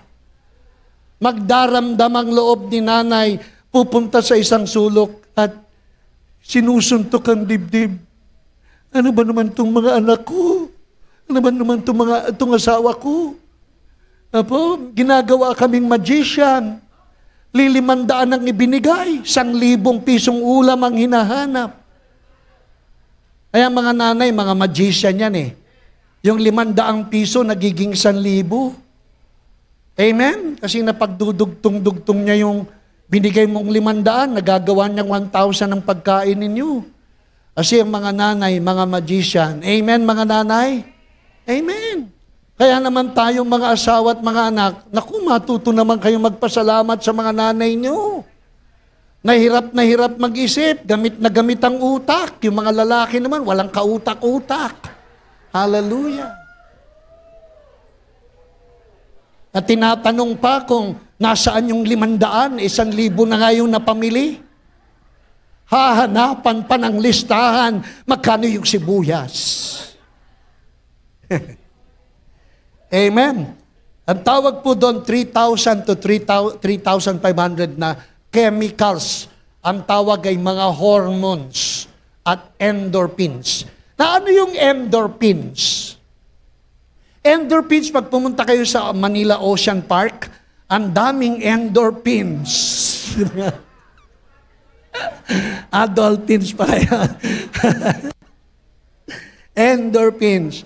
Yung endorphins po, ang tawag dyan ay, hallelujah, happy hormones.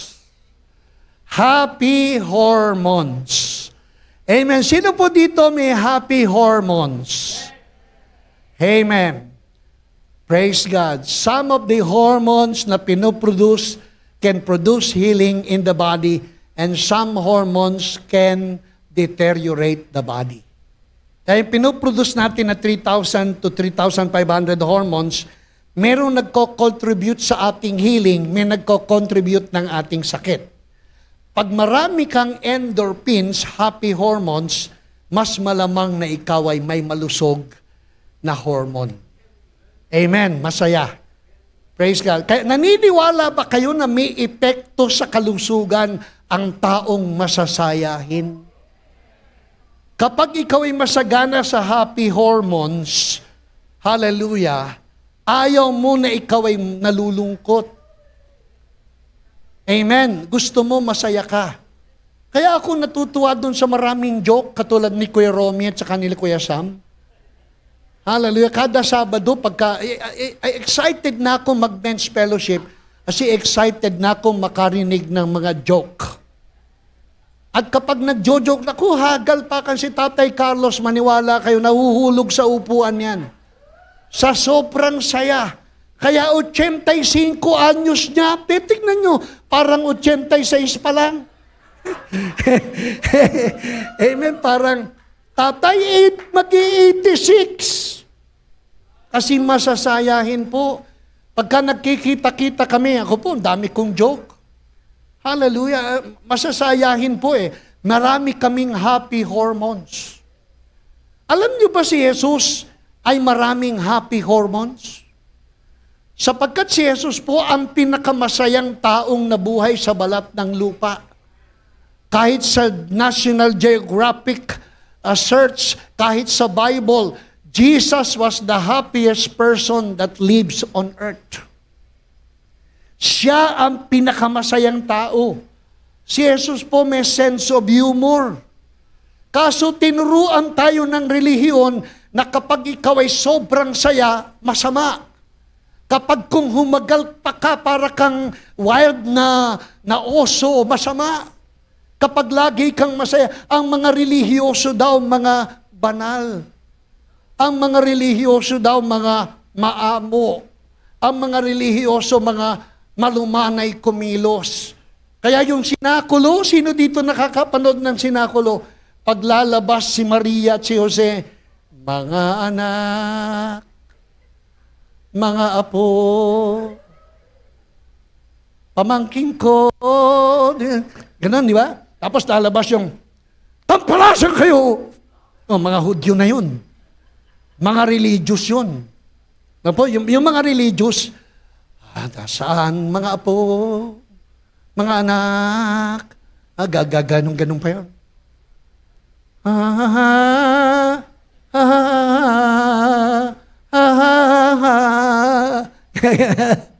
Tapos lalabas yung mga Hudyo, sulong Son of God. Diba? Kaya yung mga relihiyoso, malulungkutin. Akala kasi nila si Jesus ay religious. Si Jesus po hindi religious. Si Jesus ay merong happy hormones, kaya siya ay laging masaya. Patunayan nga natin, Hebrews chapter 1 verse 9.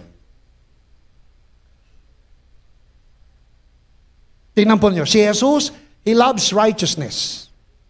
He loves righteousness. And He hated lawlessness. Therefore God has anointed Him with the oil of gladness above His contemporaries. Si Jesus masaya. Kahit nga pinagagalitan niya yung mga alagad niya, may sense of humor siya eh. Sabi ni Pedro, nagpaalam si Jesus, ngayon nakikita niyo pa ako, maya hindi na, kasi ako ay magsasakripisyo na. Sabi ni Pedro, offer my dead body until the last blood of my drop. Sa huling dugo ng aking patak, walang makakaagaw sa'yo. Nag-sense of humor ang Panginoon eh. Sabi ng Panginoon, kaya pala, bago tumilaw kang manok, hindi mo na ako makikilala. Sense of humor po yun. Sabi niya sa mga alagad niya, bago nyo alisin ang puwing sa mata ng iba, alisin mo muna ang troso na nakabara sa iyong mga mata. Amen? Hallelujah. Sabi niya, ba't kayo mag-aalala? Yung mga ibon nga hindi nag-aalala. Kayo pa kaya? Sense of humor po yan. Na may kahulugan at may katuturan. Kaya si Jesus ang pinakamasayang taong nabuhay sa balat ng lupa. Amen po? Gusto niyo bang makaklase kay Jesus? Amen. Maging masaya po tayo. Sabihin mo nga sa iyong katabi, huwag kang malungkot. Be happy. Hallelujah. Maglaan ka ng puwang na maging masaya. Hallelujah. Magkwento ka ng masaya. Makinig ka sa mga kwentong masaya. Maghanap ka ng mga joke. Maghanap ka ng librong maraming joke. Hallelujah. Huwag lang yung mga berding joke. Hindi yung mga worthwhile na mga joke para ikaw ay laging nakangiti. Ikaw ay masaya. A merry heart doeth good like a medicine. Ang taong masasayahin ng puso at kalooban ay nakapagpapasigla ng kanyang katawan. Ang taong laging malungkot, natutuyo ang balat. Natutuyo ang buto. Tingnan mo nga yung balat ng iyong katabi. Hallelujah. Pag laging tuyo, malungkot yan. Wala nang ginawa kung hindi, nag-iisa lang. Kilala niyo ba si Patch Adams? Sino po nakapanood ng pelikula ni Robin Williams na ang pamagat Patch Adams? Po, napanood ko po yan, 1998 na pelikula. Si Patch Adams ay totoong hinango sa totoong kasaysayan ng isang doktor. Ang pangalan ay si Hunter Dory Adams.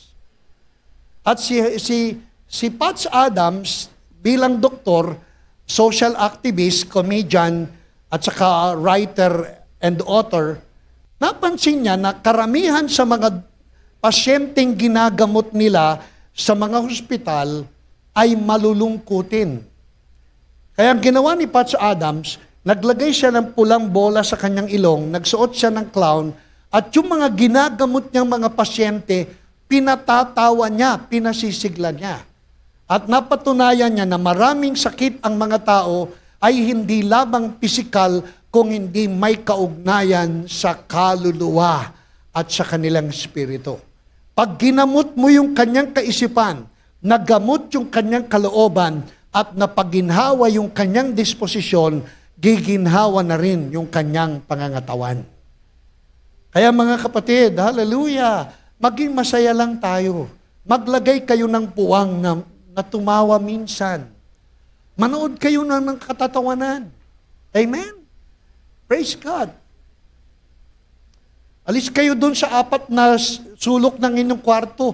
Magpahangin kayo paminsan-minsan. Tumingala sa mga bagay na may kalikasan. Maligo sa swimming pool. Kausapin niyo yung mga buhaya. Hallelujah. Amen. Amen. Ako po, mahilig po ko sa nature eh. Mahilig po ko sa nature. Nag-scuba diving po ako dati. A whole new world. A whole new world. Hallelujah. Namimingwit kami. Praise God. Amen. Nakasalubong ko nga si Kuya John. Sabi, Pastor Willie, saan ka galing? Namingwit. Akala ko namingwit. Si Kuya Joe yun, yung kasalubong ko. Masaya po. Hallelujah. Gusto niyo ba ng-joke? Gusto niyo pong joke? Amen? Kuya Sam, pwede nung joke mo hiramin ko sandali. Nagamit ko na yung kay Kuya, kay Kuya Romy. Hindi po. Praise God. So, hallelujah. Magsasama kayo sa mga taong masasaya. Surround yourself with happy people. Surround yourself with positive people. Huwag kayong makisalo dun sa lagi na lang, wala nang daing ng daing, daing. Daing, daing, daing, daing.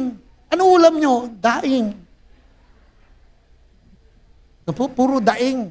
Wala nang positibo, wala nang liwanag, wala nang pag-asa. Kaya kahit walang sakit, parang matamlay palagi, parang palagi may sakit. Tapos sisisihin pa ang Panginoon. Ano ba naman yung Panginoon? Bakit mo naman ako hinayaang madapa? Kuya Paul? Masisisihin ng Panginoon kung madapa ka, matanda ka na lang talaga. Hallelujah. Amen. Ito na patunayan. Ang taong maraming pag-ibig, ang taong laging masaya, at ang taong mapanatag at mapayapa ang kalooban, matibay at matatag ang immune system. Amen. Hallelujah. Ang taong maraming pag-ibig, mapayapa lagi ang isip at damdamin, at masasayahin, may matibay at matikas na immune system. Hindi madaling dapuan ng sakit. Amen. Praise God. Tingnan niyo po si Kuya Leo, Pastor Leo. Palibasa ang daming pag-ibig niyang sa puso. Hindi mahirap mahalin yan eh. Amen. Siya ang liaison officer namin sa Philippine Statistics Authority. Apo, siya tagakuha ng lisensya namin. Alam niyo ba, hallelujah, sabi ng mga empleyado doon, alam mo, Pastor Leo, hindi ka mahirap mahalin. Amen? Kasi, praise God. Binata na po yan. Binata na. Lalong sumaya nung umuwi nung umuwi dito sa Pasig yan, dati sa Candelaria yan eh. A merry heart doeth good like a medicine. Medical facts po ulit tayo. Through toxic thinking and negative emotions, the immune system automatically plummets. It drops down, leaving the body vulnerable to attack. So medical facts po yan. Ang sabi, thinking negative with negative emotions, hallelujah, will plummet your body and be vulnerable to attack. Kaya yung kaluluwa natin, isip, damdamin at kalooban, ingatan natin. Hallelujah. Dami pa nito. Ang dami pa po.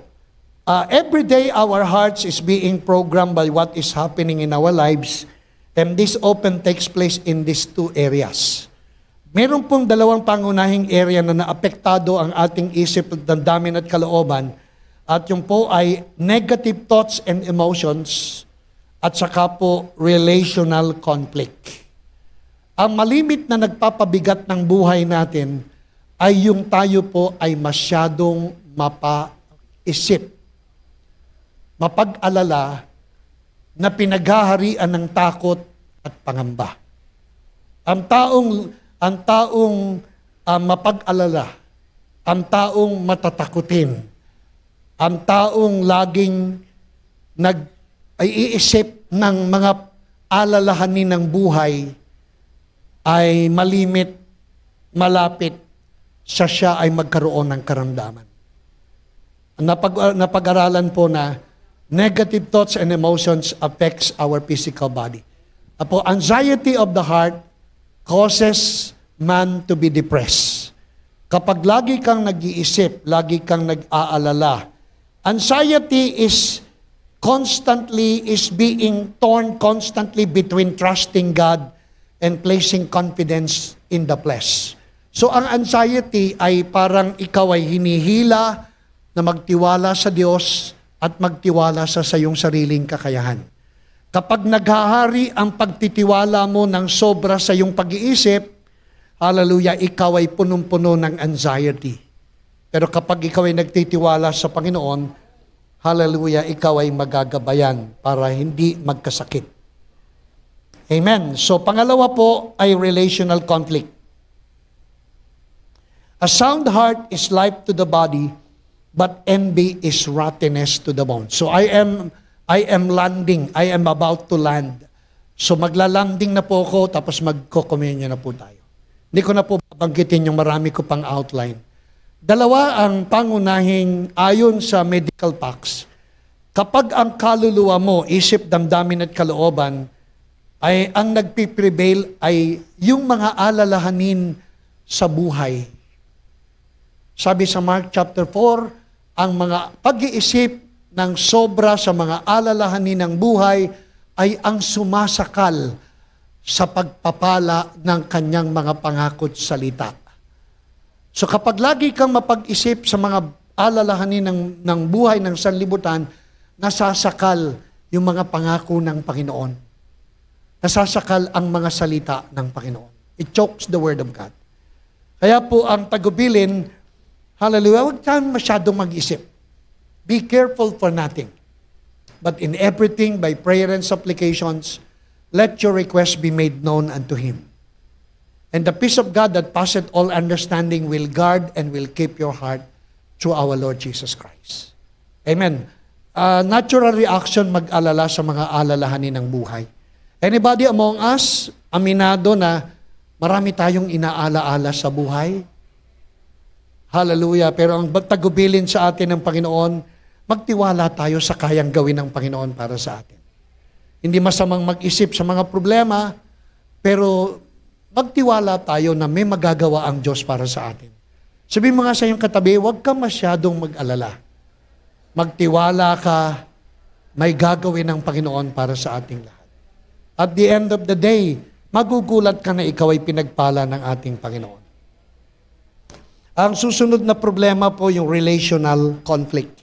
Problema sa asawa, problema sa mga anak, problema sa mga mahal sa buhay, problema sa mga kamag-anak, problema sa kapwa-tao. Yan ay malimit na nagpapabigat ng ating kalooban. Kaya ang sabi po, ang pusong masigla ay buhay sa katawan, pero ang mainggitin ay nagpapabulok ng kanilang mga buto. So wag tayong masyadong mainggitin. Alam niyo yung taong naiinggit? Naghahanap siyang magkaroon ng meron ng iba. Yung meron ng iba, pinipilit mong ikaw ay magkaroon. Kahit hindi para sa iyo yung meron sila. Naniniwala ka ba na meron ng iba na kaya ka wala, hindi mo kailangan to? Amen. Wag mong tignan lagi yung meron ng iba. Hayaan mo, kailangan nila yun eh. Kung wala ka, praise God, baka hindi mo kailangan. Amen? So kung maraming pera yung iba, wag kang mainggit, hindi mo kailangan yun.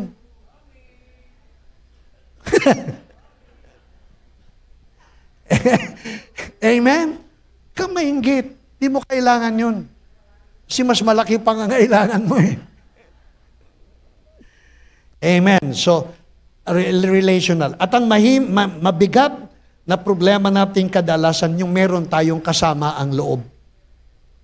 Meron tayong katampuhan, meron tayong kagalit, meron tayong kasamaan ng loob, meron hindi tayo kasundo, meron tayong kaaway. Pagka yan ang problema sa relation, nagpapabigat ng katawan po yan. Nagdudulot siya ng sakit at karamdaman. Kadalasan, ang kagalingan sa ating problema ay pagpapatawad lang at paghingi ng tawad sa nagkasala sa atin.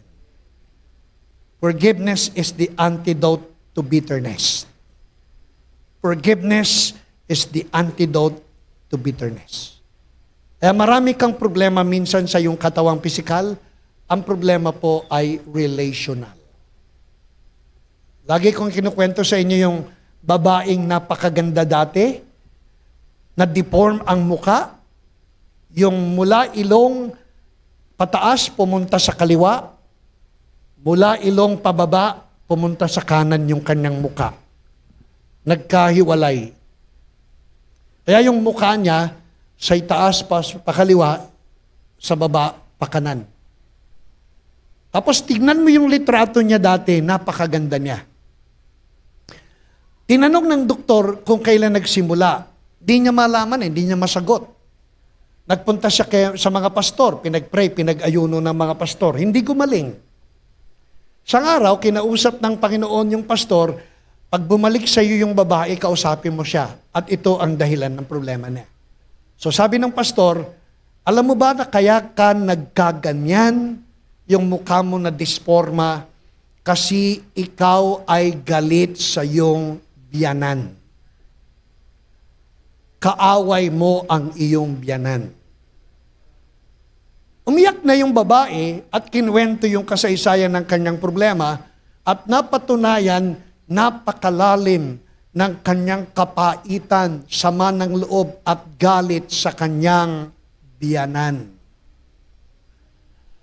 Tapos ang sabi ni pastor, sabi ng Holy Spirit sa akin, gagaling ka, magbabalik ka sa normal kapag pinatawad mo ang iyong biyanan. So sabi ng babae, yan lang po ba gagawin ko? Oh, patawarin mo. Parang hindi ko po kayang gawin. Sobrang pait, sobrang sama. Sukdulan ng aking galit. Patawarin mo unti-unti. Nang unti-unting pinapatawad, unti-unting bumabalik yung beauty ng kanyang mukha. Hanggang nang completely ma-resolve yung problema nilang magbiyanan, completely siya ay pinagaling ng ating Panginoon. Kaya, hallelujah, baka meron kayong sakit at karamdaman na hindi gumagaling, ang problema po natin, relational conflict.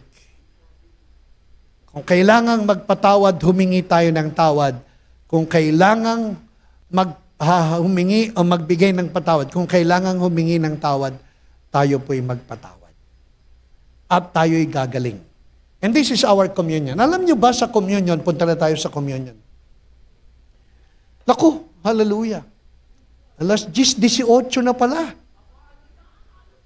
Amen. Pasensya na po kayo, nakalimutan kong tignan yung relos eh. 10:80 na pala. Hallelujah. So punta na po tayo sa ating communion. 1 Corinthians chapter 10, 16 and 17. 1 Corinthians 10, 16, 17. Are you blessed with the message? Hindi ko na isa-summarize. Ano po? At alam kong napagpala naman tayo. Amen. Kagalingan po ang ating pinag-uusapan. May kagalingan ba sa communion? Meron po. May kagalingan po sa communion. At may dalawang kagalingan sa communion. Kagalingan ng ating espiritu at kagalingan ng ating katawan. First, healing in the spiritual and healing in the physical.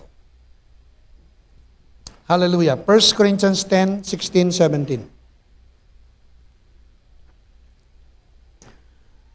Hallelujah. Ang saro ng pagpapala na ating pinagpapala, hindi ba ito ay pakikipag-isa sa dugo ng Panginoong Hesus?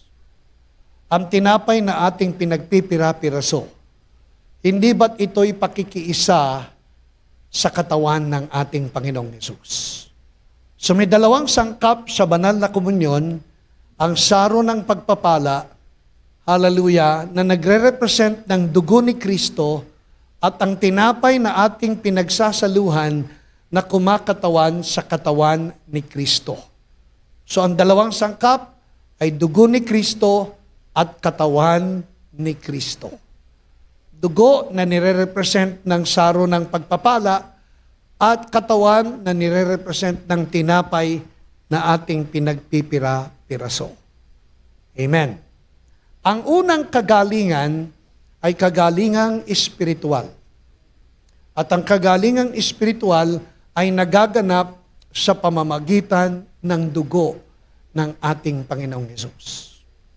Ang sabi po, ang kanyang dugo ay ang siyang tanging paraan para tayo po'y mapatawad at matubos sa lahat ng ating mga kasalanan. Kung kaya nating paniwalaan, siya'y nasugatan, siya'y nasaktan, siya'y binugbog, alang-alang sa ating mga kasalanan.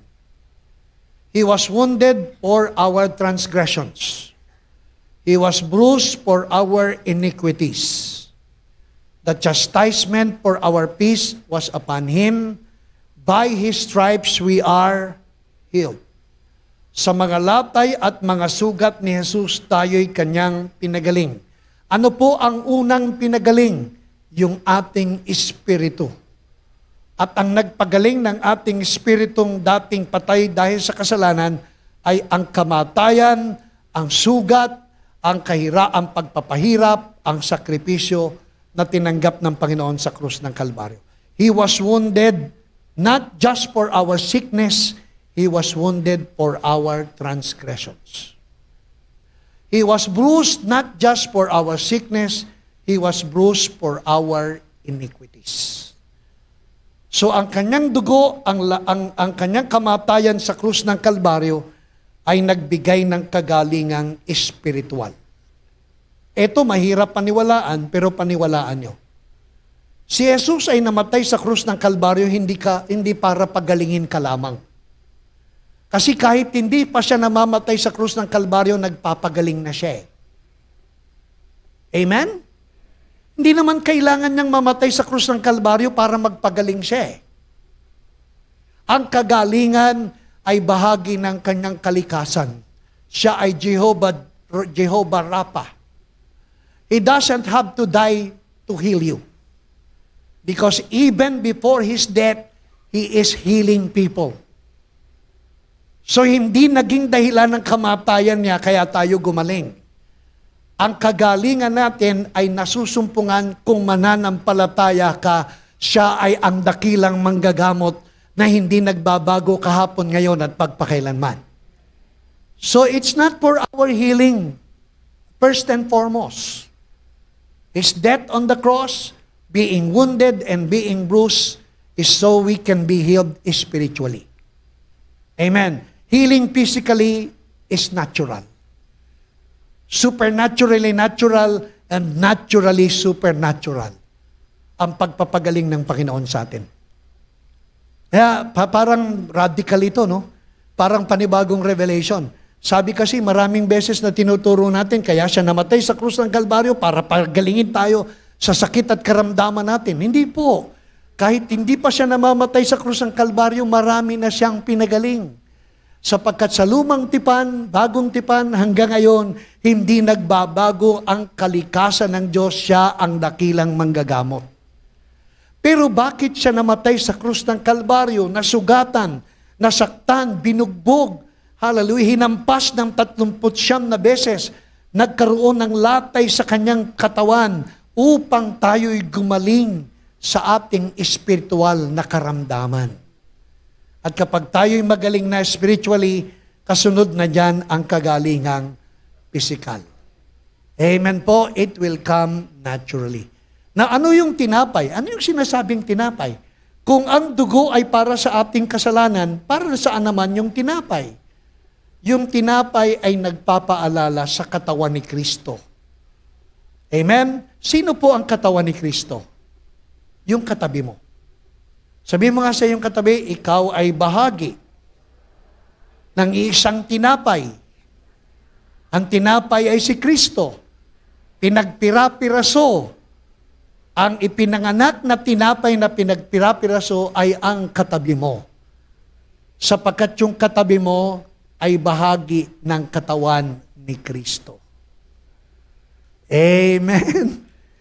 Ang pinadidiscern, ang kinikilala, ang nire-respeto, ina-acknowledge, nire-recognize at dinidiscern, hindi yung blood.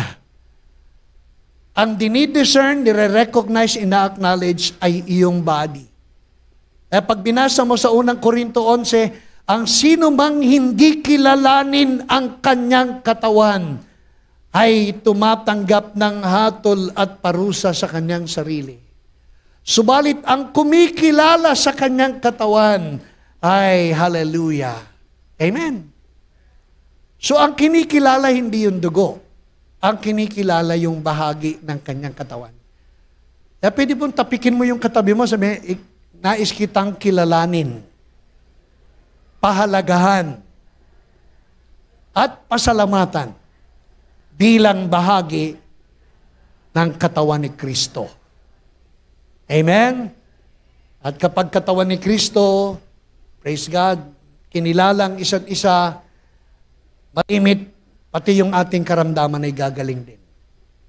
Kaya ang sabi niya, meron bang may sakit sa inyo? Ipatawag ang matanda ng iglesia at ipanalangin siya na may pahid ng langis. Sa pamamagitan ng panalangin may pananampalataya, ang may sakit ay gagaling. Ikumpisal ninyo sa isa't isa ang inyong mga pagkukulang at kayo ay gagaling. Amen. Hindi ikumpisal sa Diyos ang inyong mga kasalanan, ikumpisal ninyo sa isa't isa ang inyong mga kasalanan at kayo ay gagaling. Kaya pag kinilala mo yung kapatid mo, pinahalagahan mo yung bahagi ng katawan ni Kristo, hindi mo iniingusan, hindi mo iniismiran, hindi mo inaangilan, kundi pinahahalagahan at kinikilala mong bahagi ka ng katawan, pagpapalain tayo ng Panginoon. Nang sobra-sobra pa. Kaya sa communion, magkaisa po tayo. Amen? Kaya nagalit si Pablo sa mga taga-Korinto eh. Kasi sa mga taga-Korinto, may paksyon po sila eh.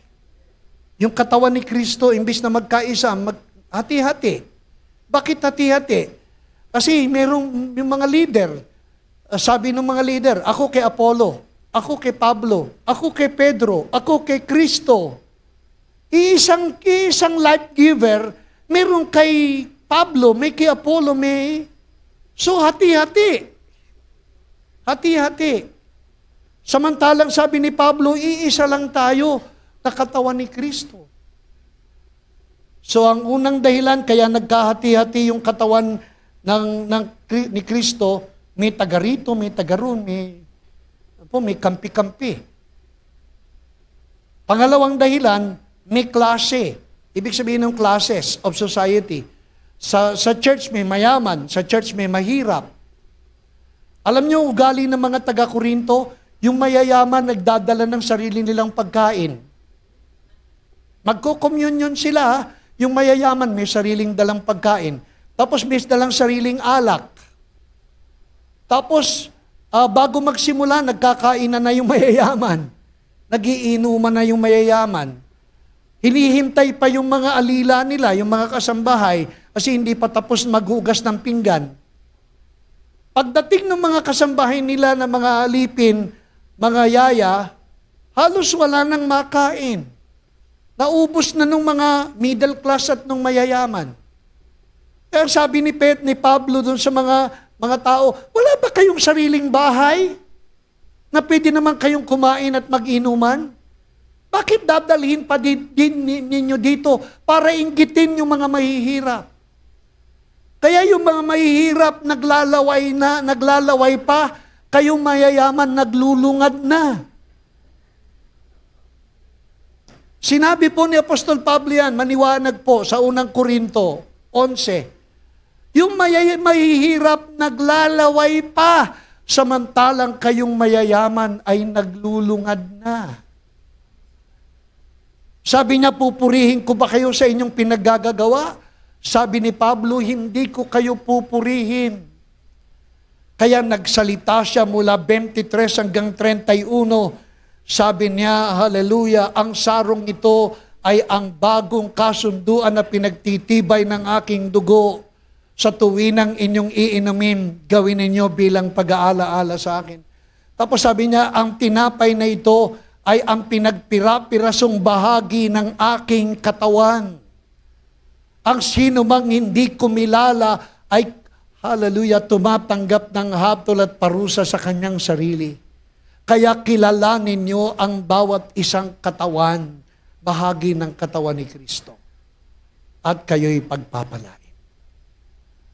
Kaya sa The Life Giver Church, amen, tayo po ay galing lang sa iisang tinapay, sa iisang katawan ng ating Panginoong Jesucristo. Walang mayaman, walang mahirap, walang matalino, walang mangmang. Tayong lahat ay iisa lang sa pag-ibig ng ating Panginoon.